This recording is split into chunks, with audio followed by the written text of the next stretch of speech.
मेरा नाम है मोहित और आपका स्वागत है हमारे यूट्यूब चैनल यूनिवर्सिटी चैंपियन में। तो जैसा कि आप जानते हो, आप शेखावाटी यूनिवर्सिटी के विद्यार्थी हो या फिर अन्य किसी भी यूनिवर्सिटी के विद्यार्थी हो और आपका जो पेपर होने वाला है संसाधन आर्थिक व संसाधन भूगोल से संबंधित, तो आपको एकदम सही वीडियो पे आए हो। इस वीडियो में आपके सामने एक कंप्लीट रिवीजन का वीडियो होने वाला, वन शॉट वीडियो, जिसके अंदर आपके सामने unit first, unit second, unit third और यूनिट फोर के जितने भी इंपॉर्टेंट क्वेश्चन हैं जो कल आप एग्जाम देने जाओगे आपके सामने देखने को मिल सकते हैं, उसी सब क्वेश्चनों को मैंने कराया है। एकदम आसान भाषा में आपको समझाया है। इतनी आसान भाषा है कि आप पढ़ोगे तो आप सब कुछ भूल सकते हो, लेकिन प्रश्नों के उत्तर बिल्कुल भी नहीं भूलोगे। काफ़ी बच्चों का कि हमारे तो जो सीरीज की इतनी हार्ड लैंग्वेज होती है, पढ़ के जाते हैं लेकिन याद ही नहीं रहता है। आप ये क्लास देख के जाओ, इससे बाहर आपको कुछ देखने को नहीं मिलेगा। बस आपको क्या करना है, वीडियो को पूरा देखना है, चैनल को सब्सक्राइब कर देना है और आप वीडियो को लाइक भी कर देना है और अपने दोस्तों को ज़रूर से शेयर करना है। ऐसे नहीं कि अकेले अकेले पढ़ लेना है, अपने दोस्तों को ज़रूर से शेयर कर लेना है। तो चलो देखो पूरे वीडियो को और कमेंट में ज़रूर से बताना कैसा लगा आपको वीडियो,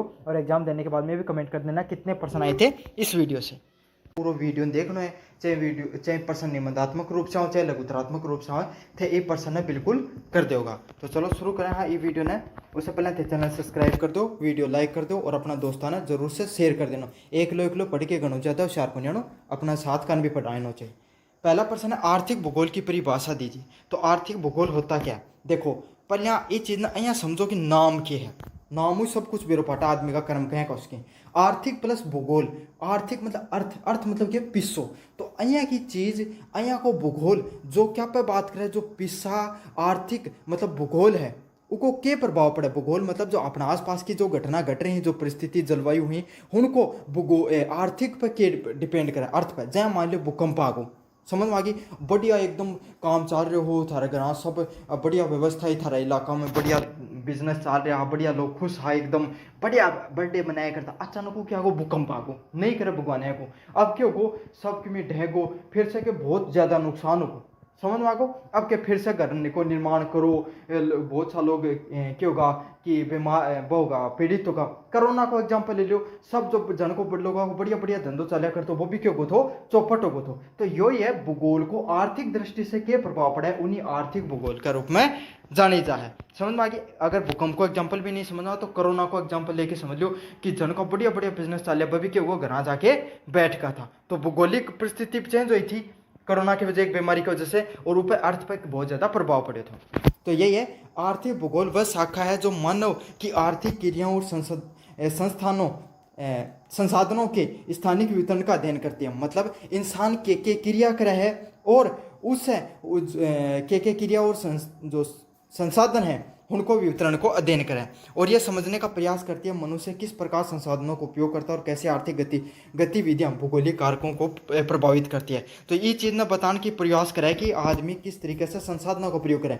अब संसाधन क्यों ही, जय खनिज सारी चीज़ दे थे, जो भी थे उपयोग कर रहे हो ना, बस सारा संसाधन ही। जय आप थे उठा सुबह पहले पानी पियो, तो पानी भी एक संसाधन है। समझ में? खाट से नीचे उठा, उठता है पग दे रहे हो, क्या पद रहे हो, जमीन पे दे रहे हो, तो वो भी एक संसाधन है। रह रहे हो कटे हो, घर में रह रहे हो ना, वो भी क्या एक संसाधन, एक भूमि के ऊपर ही तो बन रहे हैं। समझ आ गई? फिर खानों खायो थे, तो खानों खाए जना क्या करो, अनाज को बोक रहे हो, तो अनाज भी के एक संसाधन की दृष्टि से ही आवा है। उठा बात सूरज की तावड़ी आई, तो तावड़ी भी के एक संसाधन है। हर चीज जो थारा आसपास दिखाई दे बाकी संसाधन है। सिर्फ खनिज ही संसाधन को नहीं हुई, आसपास की सारी चीजें संसाधन के रूप में ही जानी जा है।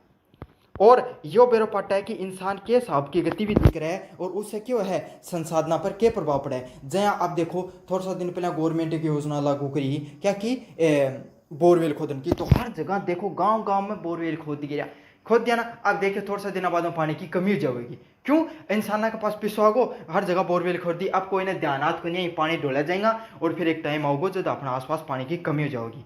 या आज भी था देखने मिल रही है समस्या। तो बस यही बात है कि हाफा जो गतिविधि करा उनको क्या प्रभाव पड़ा है इन्वायरमेंट पे, वो ये सब चीज़ें प्रभावित करा है। और थे अया सोचो कि भाई मैं करूँ, मेरे करूँ क्यों जाए, थारा करूँ बहुत कुछ हो जावा है। समझ में आ गई? क्यों? अगर सिर्फ थे अया सोचो कि मैं गाड़ी चला रहा हूँ, मोटरसाइकिल चलाऊँ, क्या फर्क पड़ा? तो अया की सोच रखा सारा गाँव में ही था रहे, सब चलाने लगा तो क्यों प्रदूषण बढ़ने लगो। नहीं थाला दादा थोड़ी भी रोक दे कि प्रदूषण की चीज़ है। अगले वाला पॉइंट है जो रिचर्ड हार्टसॉन ने बताया कि आर्थिक भूगोल वह भूगोल है जो मानव की आर्थिक क्रियाओं का इस पृथ्वी की सतह पर वितरण व स्थानिक विश्लेषण करता है। तो इन्होंने भी यही बताया, आर्थिक भूगोल वही चीज़ है जो मानव की आर्थिक क्रिया, मतलब मानव का द्वारा जो आर्थिक जो पैसों खर्च करो जाए या मनुष्य जो भी अपने संसाधनों को उपयोग करे है और उनको पृथ्वी की सतह पर कितनों वितरण है, उनको क्या प्रभाव पड़ा है, इस चीज़ की अध्ययन करे जावा है। अब आर्थिक भूगोल का क्षेत्र, तो भाई आर्थिक भूगोल का क्षेत्र कौन सा है? आर्थिक भूगोल का क्षेत्र बहुत ही व्यापक है। कठे कठे है व्यापक रूप से। पहले क्या है? प्राकृतिक संसाधन। तो सबसे पहले अध्ययन करने के लिए क्या को करे? प्राकृतिक संसाधनों को करे, जहाँ भूमि होगी, जल होगो, खनिज होगो, वन होगो, ऊर्जा होगी। तो ये सब चीज़ के प्रकृति से जुड़े हुए जितनी भी संसाधन है उनको अध्ययन करने को प्रयास करें। जहाँ भाई जटे ज़्यादा संसाधन, अब राजस्थान में उद्योग क्यों नहीं, बेरोजगारी की समस्या ज़्यादा विकट क्यों है, गुजरात में कम क्यों है? क्योंकि गुजरात में उद्योग ज़्यादा है, उनका पोर्ट भी लग गया करना है। तो क्या कि जो भाई कोई उद्योग है वो कोई भी चीज़ को निर्माण करो और पोर्ट करना है, विदेश में इम्पोर्ट कर दियो। अब राजस्थान में कठी व्यवस्था को नहीं, और लोग अगर पीने पानी को नहीं उद्योग कठिन खड़े कर लेंगे। तो यही चीज़ है, जो भूमि होगी, जल होगो, खनिज होगो, वन होगो, ऊर्जा होगी, इन सब चीज़ों को अध्ययन करो जाए वो प्राकृतिक संसाधन के रूप में आवे। फिर आर्थिक गतिविधि, भाई पैसा से संबंधित गतिविधि, जहाँ प्राथमिक जो उद्योग है पर कौन सा है? एग्रीकल्चर। एग्रीकल्चर मतलब कृषि और खनन। तो कृषि और खनन को अध्ययन करना, उद्योगों को अध्ययन करना और सेवाओं को अध्ययन करना। तो थाना पर बेरन 3 प्रकार का उद्योग मतलब आई, प्राथमिक, द्वितीयक और तृतीयक। प्राथमिक में कृषि, द्वितीय में उद्योग जो मैन्युफैक्चरिंग करते हैं, तृतीय में सेवाएं। जब मैं थाना पढ़ा रही हूँ, कोई डॉक्टर कन थे गया है ना, और कोई भी मतलब कोई मोचिकन गया, तो जो भी ये काम करे जो भी, तो बस सेवा के अंदर आए है ना। और चतुर्थ जो आती है उसमें सूचना से संबंधित आता है। अगले वाला किस चीज़ का अध्ययन करता है? स्थानिक वितरणों का। स्थानिक स्पेक्टिकल जो आता बोलते हैं इसको, डिस्ट्रीब्यूशन का। तो इसमें वस्तुओं का उत्पादन, वितरण व उपभोग। तो अब मान लो थे के गए दुकान पर, भाग के गए बिस्कुट लेके आया, समझ में आया? अब बिस्कुट लेके आया तो उनके पल्लिया वो कठे न कठे तो कोई को उत्पादन हो वो समझ में आ गई ना भाई। पहले नाजुक के फैक्ट्री में गयो, फैक्ट्री के करियो उसको उत्पादन करियो, तो वो कितना उत्पादन हो बिस्कुट को, फिर वो कठे कठे डिस्ट्रीब्यूट हो, समझ में आ गई। अलग अलग जगह थारा गांव तक भी कहे ना कहे तो पूछो ही है। और फिर के उसको के तरीकों उपभोग हो रहा है, उस चीज़ को जो अध्ययन करो जाओ है वो किम करो जाओ? स्थानिक वितरण में उद्योग करो अध्ययन करो जाओ है। ठीक है, ऐसा समझ लो। स्थान ने याद कर लो, समानो। तो समान को जो वितरण को जो अध्ययन कर जा है उन स्थानिक वितरण का नाम से जानो जा है, ऐ याद कर लो, नहीं याद होता सारा। अब स्थिति सिद्धांत। तो अब स्थिति को सिद्धांत क्या है? कृषि, उद्योग, व्यापार व स्थानिक स्थिति। एक पॉइंट ना चाहिए स्किप कर सको थे। विश्व व्यापार एवं वैश्वीकरण। अब नाम ही था बेरो पार्ट को पूरी दुनिया के साथ व्यापार करना। वैश्वीकरण क्या हो? पूरी दुनिया के साथ। तो आज अपने भारत और अमेरिका के बीच में अगर थोड़ा बहुत कभी न्यूज इंस्टाग्राम की रील दुनिया बाहर न निकल के कभी न्यूज ना आज देखो हो है ना, तो थानी चीज़ को बेरोगोर इंडिया और आजकल अमेरिका की लड़ाई चल रही है।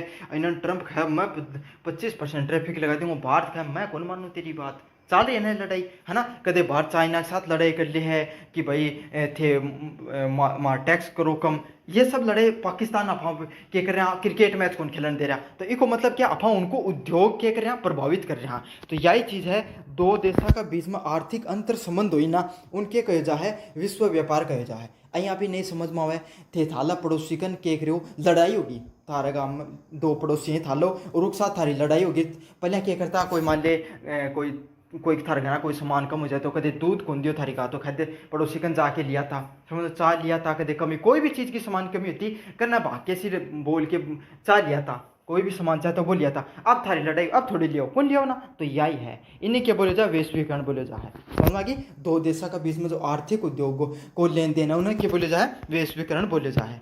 अध्ययन की पद्धतियों की बात करें कि भाई अध्ययन कर तो लियो आप कि हाँ चीज़ों में अध्ययन कर जाओ, अरे करो कहीं जा है अध्ययन, समझ में करने को भी तो तरीको है ना। जैसे एक तो थारी कॉलेज के एग्जाम्पल समझाओ, अध्ययन करने को तरीको क्या के तो मान लेते भाई टीचर पढ़ाई बोर्ड पर पढ़ लियो, लेकिन इतना तो थे सही आदमी हो कौन कि कॉलेज में चल जाओ रेगुलर।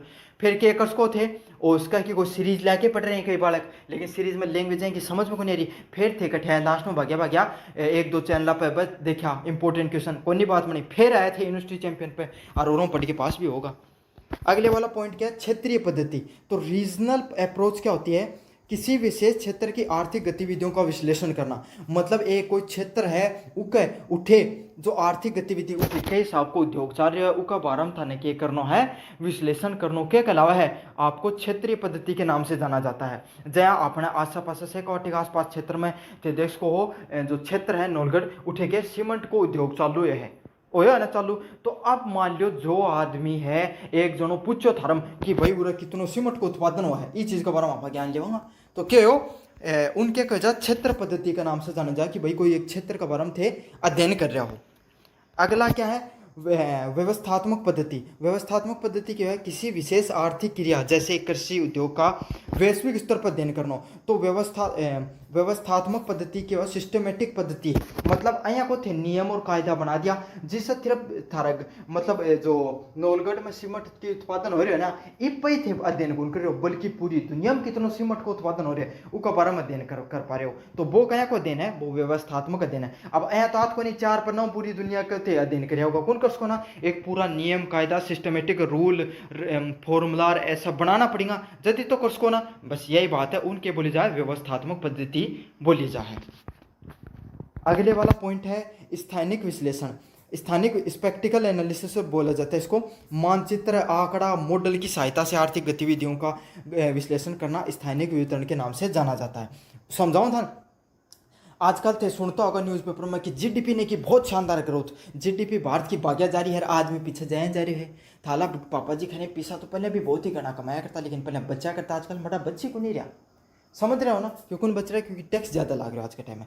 तो यही चीज़ है जीडीपी तो बढ़ती जा रही है। अब जीडीपी क्या दिखाएंगे आंकड़ा दिखाएंगे 6% की वही वृद्धि वही 8% की वृद्धि यहाँ इस हिसाब का कोई आंकड़ा दिखाई देना। तो यही है जो आंकड़ा के माध्यम से मॉडल के माध्यम से है ना जो मानचित्र के माध्यम से। अब तो कॉलेज में स्कूल में जाया करता था मास्टर भाग के जाता कोई स्टोर रूम में लाइब्रेरी में जाके मानचित्र लेके जब समझा दे तो था ओ है रसिया तो वो क्या है यो था अया के बार पाटर रसिया है कटे मॉडल को तो समझता थे मानचित्र समझता और प्रैक्टिकल दो जा मॉडल भी बने हो। तो इनके कहे जाए स्थानिक विश्लेषण का नाम से जाने जा है। अगले वाला क्या है परस्पर क्रियात्मक पद्धति। तो आपस में परस्पर क्यों है परस्पर तो थे बहुत अच्छा समझ जाओगा। मनुष्य और पर्यावरण के बीच में पारस्परिक संबंधों को समझने पर बल देती है। तो परस्पर वो है जो थे समझ रहे वो को नहीं आदमी मनुष्य और पर्यावरण के बीच में के संबंध जो है उन्हें समझाने को प्रयास जहाँ थारा आस पास है मतलब थे कि पेड़ काट दिया है ना तो गर्मी बहुत ज़्यादा बढ़ गई। आजकल सुनो को नहीं आजकल ईट पहले लू चलिया करती है ना गर्मी लगी आजकल ईट वेव आने लगी। क्यों आने लगी क्यों भाई ईट वेव ज़्यादातर शहरा में आओ गाँव तो आओ को नहीं है ना क्यों उठे अब क्यों गो पहले उठे पेड़ पौधा आया करता अब बड़ी बड़ी बिल्डिंग बना दी। अब कंक्रीट में क्यों है गर्मी ज़्यादा सोख लिया हवा चीज़। तो यह है ना पेड़ कटने के कारण बड़ी बड़ी इमारतों बनने के कारण हीट है वो वहीं पर स्टोर होने लग गई तो उसको क्या बोल दिया गया हीट वेव बोल दिया गया। तो यही चीज़ है जो आप क्रिया कर रहे हो उसका पर्यावरण पे क्या प्रभाव पड़ रहा है उसी को क्या बोला जाता है आपको परस्पर क्रियात्मक विश्लेषण के नाम से जाना जाए।